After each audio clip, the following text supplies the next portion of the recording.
प्रिय दर्शकों, आप सभी का हमारे चैनल में स्वागत है।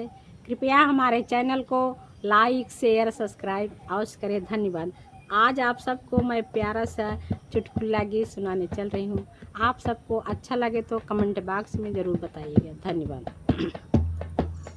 लागनिया लागवा राम मिली है जरूर,